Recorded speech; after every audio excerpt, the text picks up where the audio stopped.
2024 GNAC Women's Soccer Championships in the semifinals, the second game of the day. Simon Fraser, a 2-0 clean sheet, a shutout of Seattle Pacific.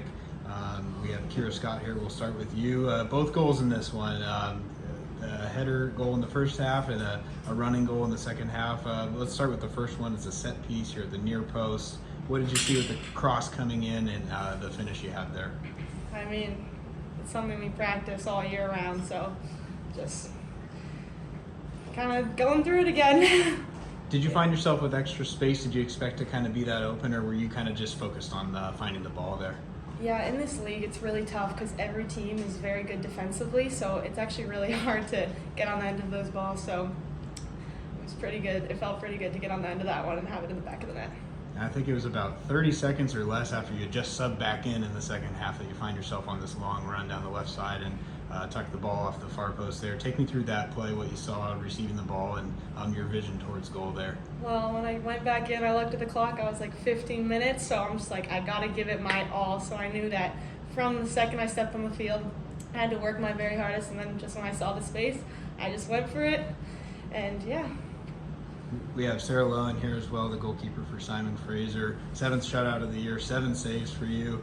Big test right away. I think in the second minute they had that strong shot right on target. A comfortable save, but a kind of a test right away for you, and you go on to make 7 total saves today. Just from the opening whistle, talk about being locked in and the defense today. Yeah, so I think preparing for the match is really important, especially as a goalkeeper. It's really mental. I have a lot of faith in my back line, so I know that even if I'm not 100% locked in, of course I try to be, I can trust them. I think a huge part of that first shot coming at me specifically was their positioning. Of course I'm there, of course I look like I make the big save, but it's really them putting in the work and making me look good. And that back line that you talk about drew 5 offside tonight for Seattle Pacific. It seemed like they were really in sync. The timing was there. They weren't getting frustrated by Seattle Pacific's attack that they had on you guys. Talk about that defensive unit and what it's like to play behind them. Yeah, honestly, it's a pleasure. We have some phenomenal people in our back line, like I said. One of them, Emily Smith, Junior, we call her Junior, so Kate Smith. They're sisters, they're excellent. Emily getting first team and Defensive Player of the Year. Well-deserved for sure. She's such a unit in the back line. When I'm talking, of course, they all listen to me, which is great. It cannot be underestimated. But again, most of the work really just comes from them and their teamwork together. I'm just in the back. They really just set the standard, and then I clean up whatever comes through. Simon Fraser head coach Carlo Basso, second year in charge of the program. Talk about this performance by the team. I mean, you have a 1-0 lead at halftime. It hardly felt comfortable, but you played controlled coming out of the break. You didn't let Seattle Pacific string chances together. They had chances, but it wasn't a bunch all in a row. There was some composure there. What was the message at halftime, and how did you think your team executed there? Well, I think performance-wise, this may have been the worst we played SPU this year, but in terms of execution and result, it was fantastic. I mean, at halftime, we knew that with their diamond in midfield, they really controlled central spaces. So making sure that we were connected in terms of how we were going to press and not being too loose in terms of our pressure and our compactness was going to be really important for the second half, especially knowing that they needed to score a goal to get back in their game.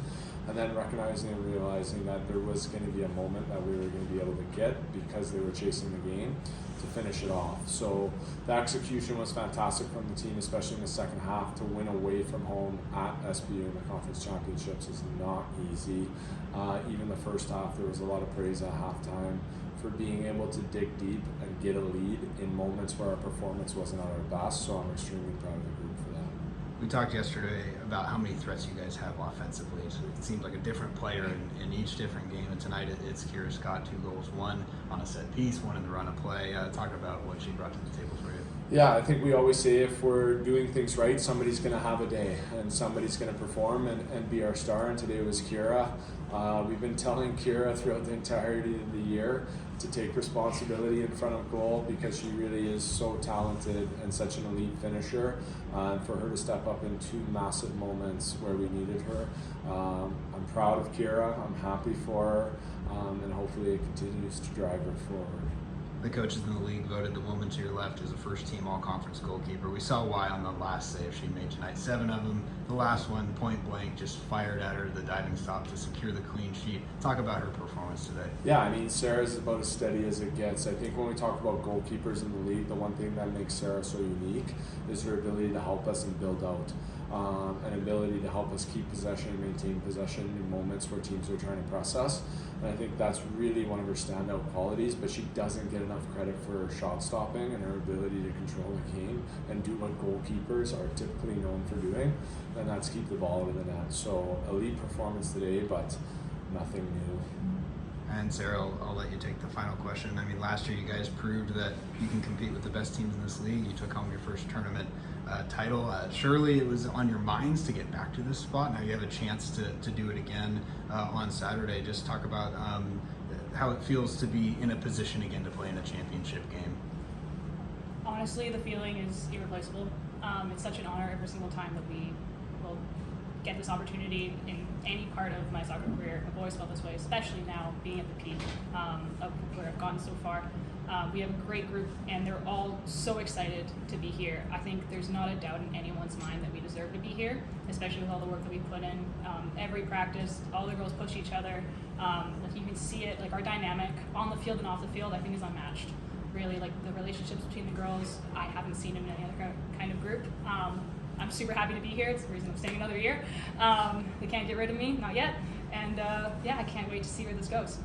Final score, Simon Fraser 2, Seattle Pacific 0 in the GNAC semifinals. On to the championships. It'll be Western Washington against Simon Fraser for the second year in a row on Saturday at 1 p.m. Thank you, guys.